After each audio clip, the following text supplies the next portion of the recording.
The Digital Health Voice podcast is brought to you by MedTech World in collaboration with Digital Health Malta.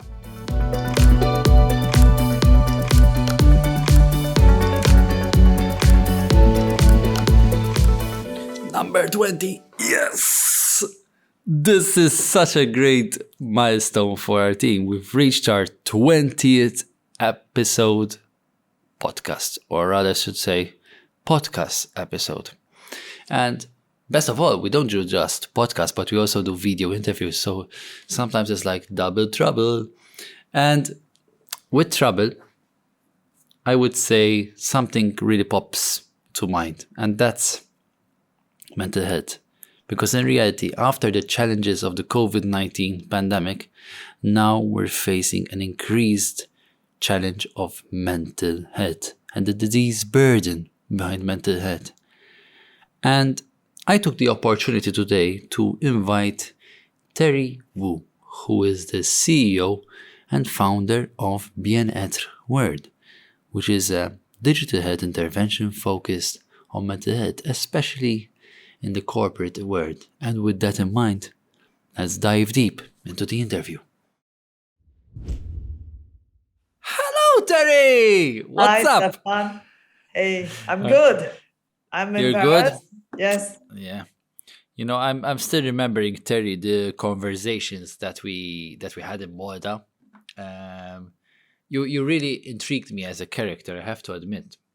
Thank you. And I Thank think you, and I Stefan. think that kind of character and that kind of drive that you have really is what we really need in digital health, like the drive, the passion to really help people achieve better health outcomes. Because through digital health, there is that interesting possibility. Exactly. And I know that you are the founder of Bien-être World. Bien-être. I love the Bien-être, and it was interesting that I was lucky enough Nice to know a word. little bit of Yes. French because I studied French in the secondary school here in Malta for 5 years. I don't know how I managed to get through, but maybe that's because I kind of discovered after finishing my school that I love languages, and That's great.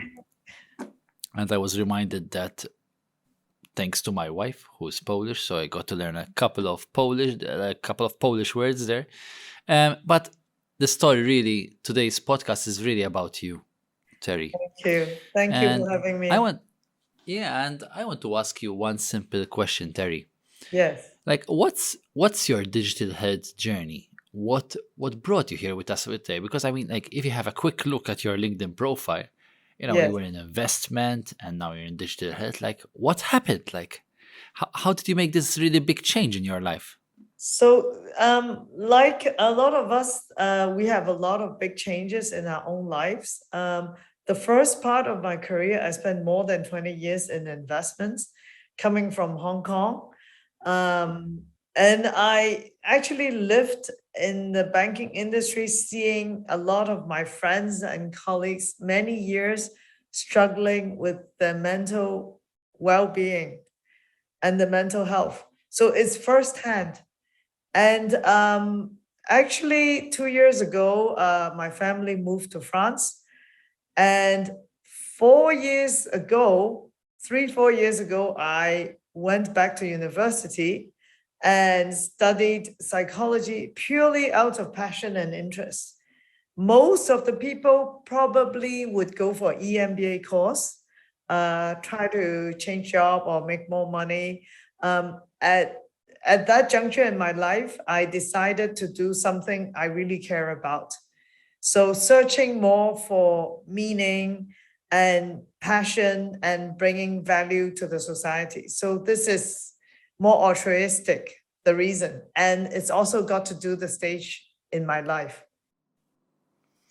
Wow, Terry. I mean, it's you've got quite a story there, and Thank you. you mentioned something like even like this mental well-being, and even you mentioned this aspects of you know falling ill because of your work, because of the stresses of your work, or being like, but tell me, like, I'd love to hear more, like How did you make the app work? Because I know you have this lovely app, and you have the app which is for the like for the mental health professionals, and the app which is for the individuals, the clients. Like, Yes. how do you make it work? Like, have you seen it? Like, have you started like seeing outcomes from all of this happening?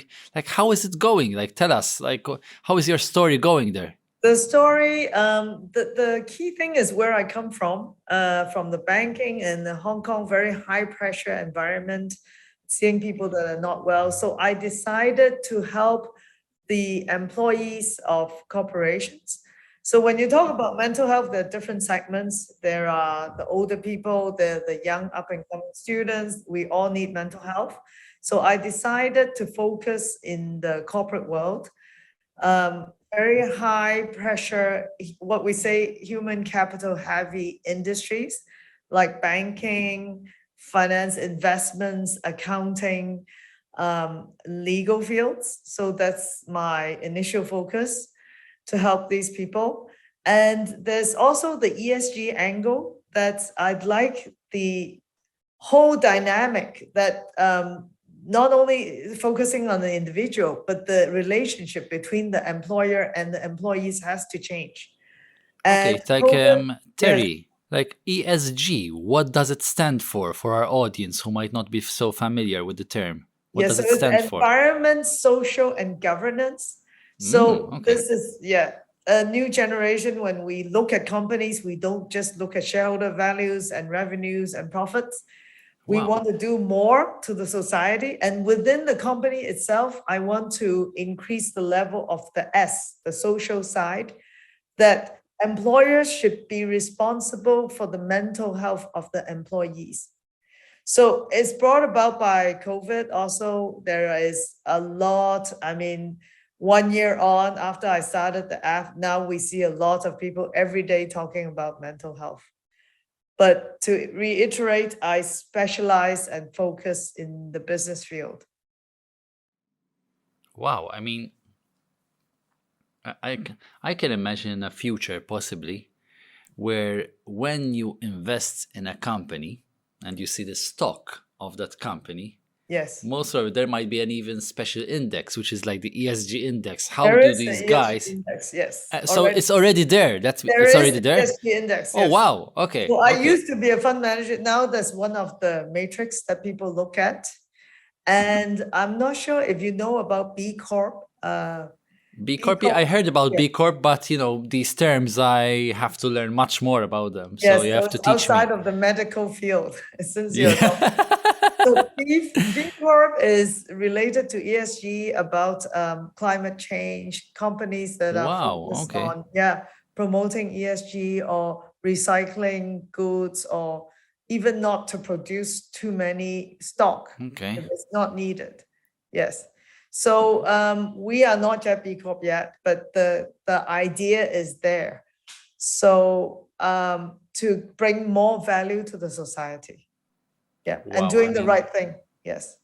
Wow. Like Terry, I mean, it's quite interesting. And just about like a week ago, I was in Andorra actually, where I was attending a conference on planetary health. Planetary health, Wow. and and and I think we're seeing a future, and I'm sure that MedTech World, will be discussing this and all of like all these different, links beyond us now. No, not just like healthcare, not like the hospital environment, not just the community, but beyond us, like looking beyond, like and seeing how can the environment around us, affect the way we take care of our health.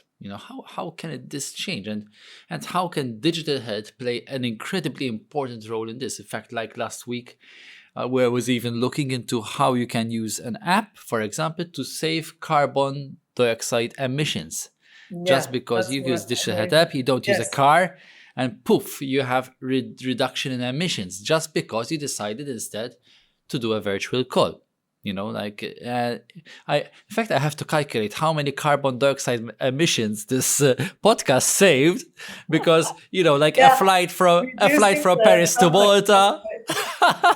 Yes. So definitely a lot to learn. But Terry, back to mental health now. Yes. And I want to ask you, so how do you make the app work for the organizations that you work with? Like, what do you offer them to make, like, what compelling reason do you offer to these companies to start using your app? Like, how do you bring them to your side, and what's the experience so far? Did you get any feedback from Sure. the patients? Yeah, like, tell me about the Sure. stories you've heard. Sure.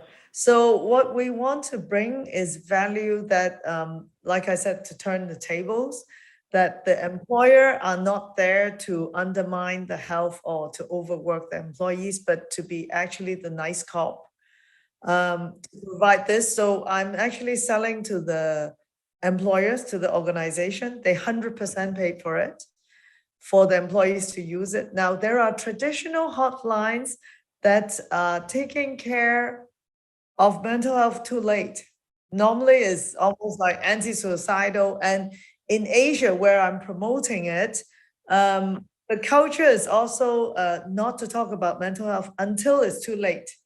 So I'm big on preventative actions. So through the app, basically I'm democratizing mental health therapy, which is a Western concept.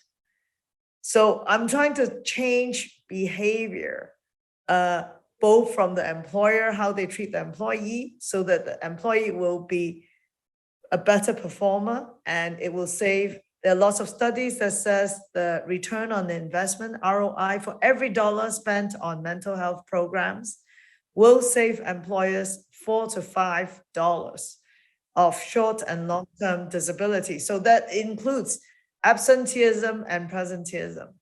So I'm basically popularizing Western psychology therapeutics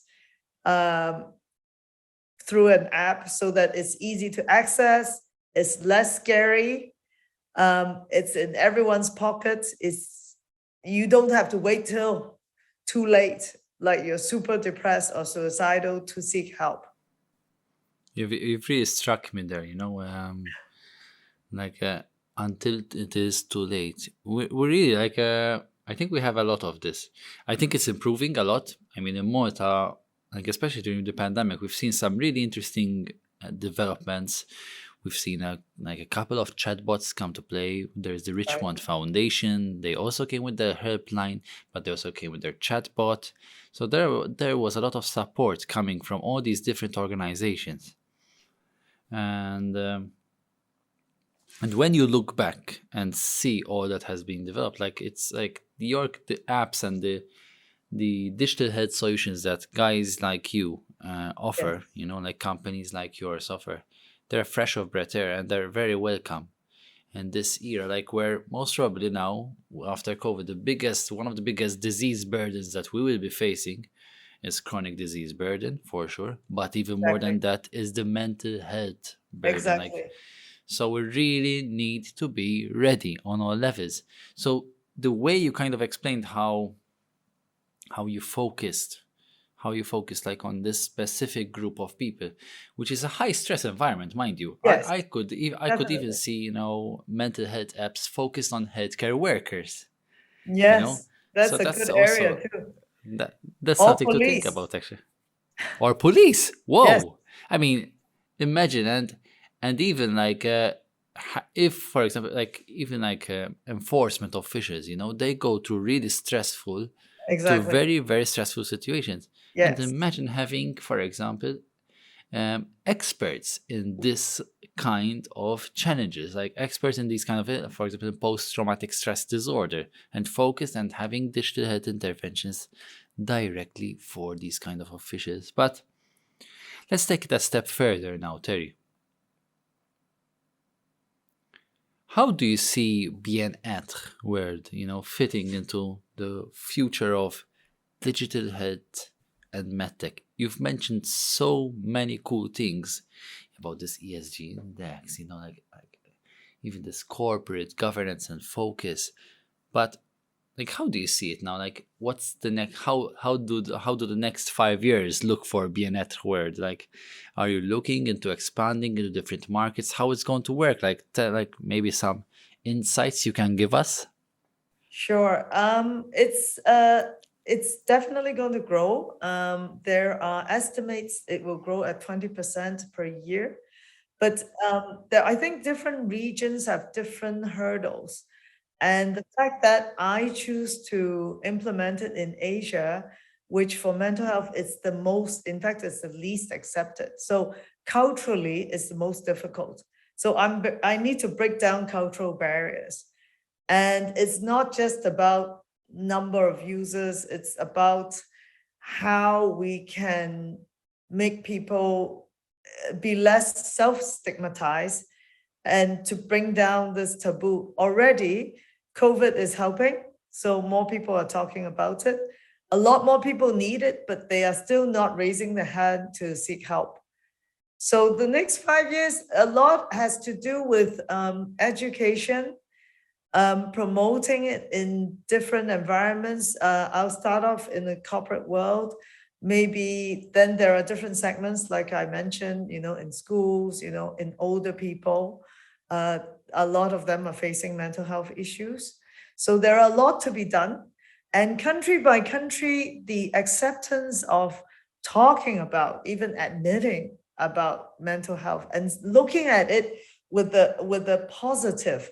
Now we talk about mental wellness, not illness. The fact of this change in thinking, it's taking time, and it's important to be very localized. So we are big on recruiting mental health practitioners around the world. So like you and me, we speak English, but when you go and see your own psychologist, you would like to speak in your mother tongue. So yes, so this is something we are really big on. In our triage, if you come to our app, you can choose either the practitioner by gender or by the languages. That's the first thing you choose. Instead of, I have a sleep problem, I need a sleep specialist. In fact, you open up much better when you speak your mother tongue. I haven't thought about this, like how language plays such an important role. And it reminds me of someone special who, when this person wanted to seek help, this person gravitated towards someone who speaks the same language. Exactly. Without wanting to, and I was really struck at that moment, because the specialist was available, but they weren't speaking the same language as this person. Yes. And it just struck me so much, that until this other person arrived who spoke the same language as this person, it was then that the real change happened. So making this available through a digital way gives another avenue, at least, or another opportunity for that person to seek care. Exactly.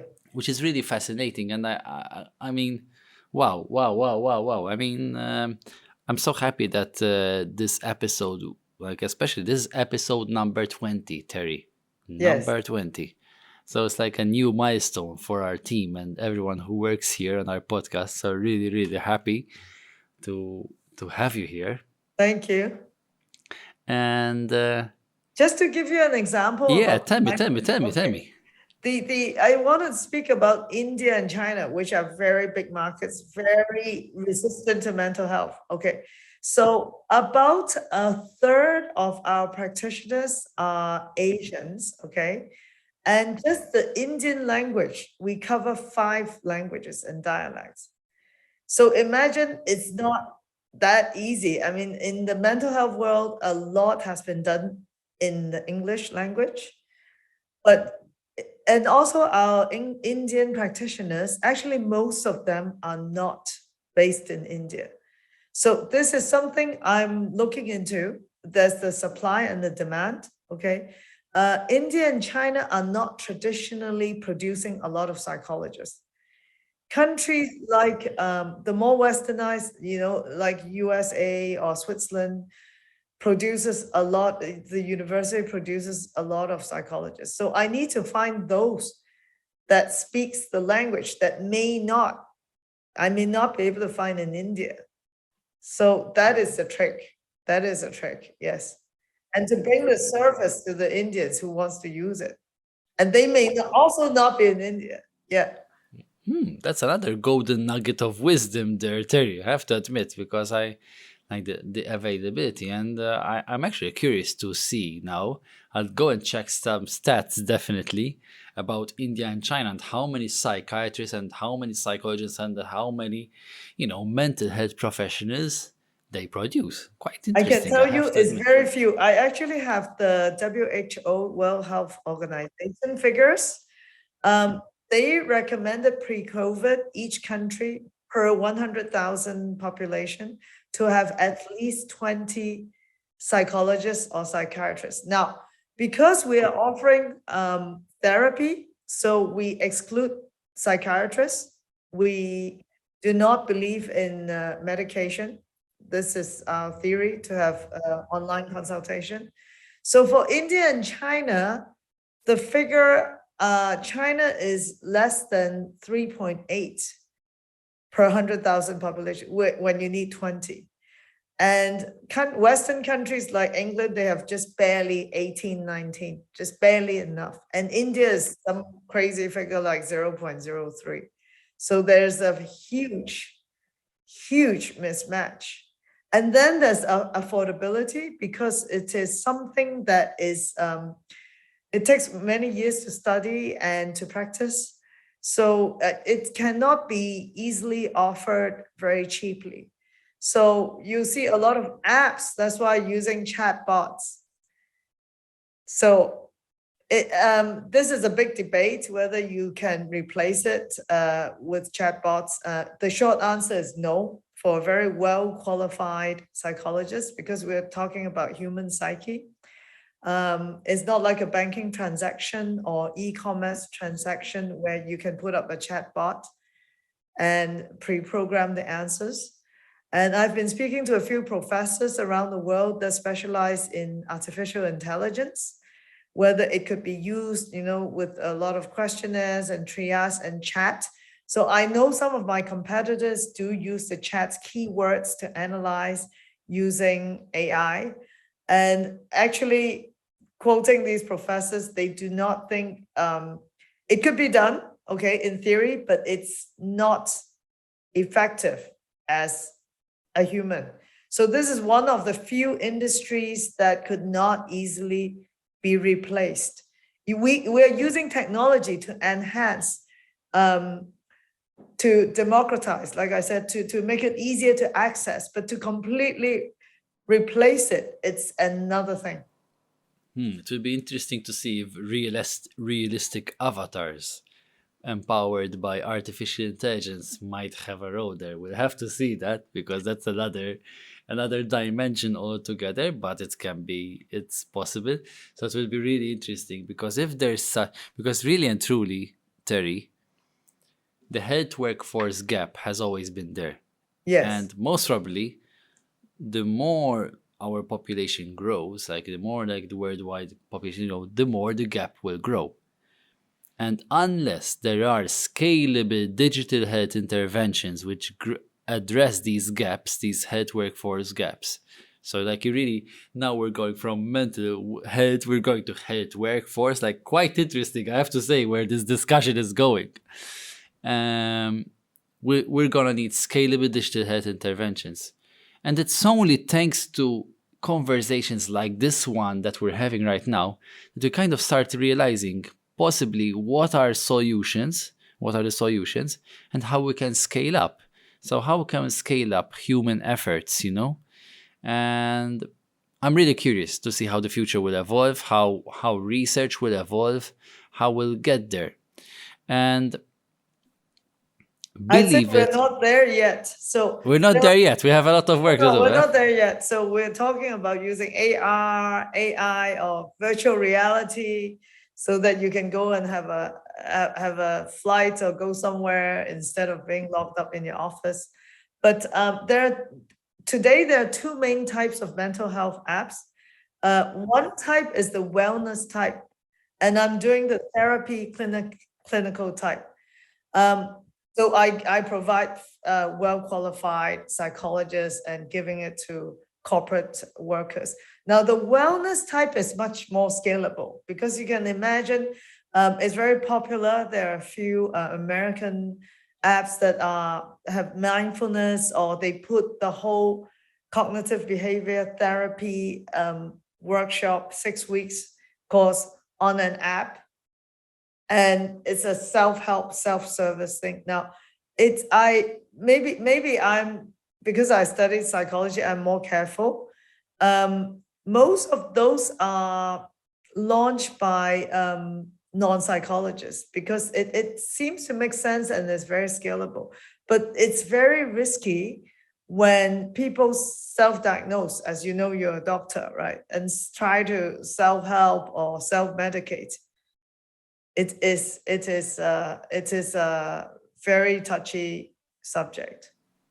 Yeah. Believe it or not, Terry, we've come nearly to the end, but before going there, you were in Malta for MedTech World 2021.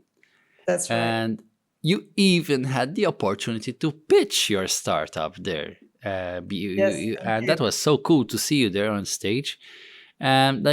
What was your experience of MedTech World? Were you happy? Did you make like what can we learn thanks to your experience? Were you happy? Tell us, share it all here.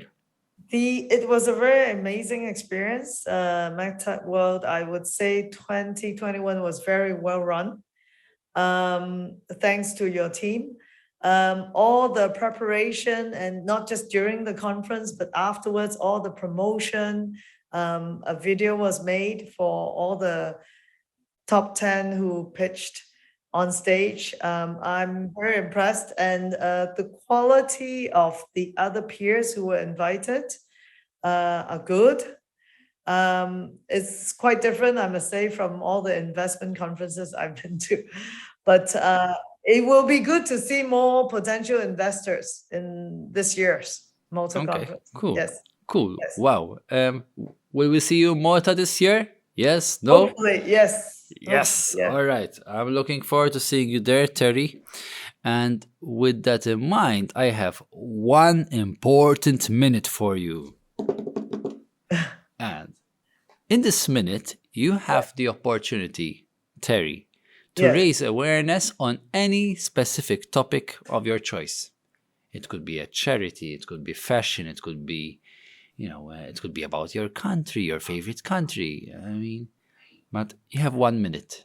The floor is yours. Tell us. Okay. Of course, there's going to be mental health, but the key thing is seeking help, especially alpha type. And there's a lot of studies that men are more reluctant to seek help. Do not be shy to raise your hand. Do not wait till it's too late. Do go and seek help regularly, like going to the gym. Do not put it aside and ignore your mental health. And look out for signs of people around you and suggest that they should also go and seek help and raise a hand. And that's my message. Raise your hand. Raise your hand. Raise your hand. I'm definitely going to remember that, raise your hand and raise it high and ask for help. And with that in mind, I thank you, Terry, and I'm going to take the opportunity to invite our audience to listen to us on all the different podcast channels.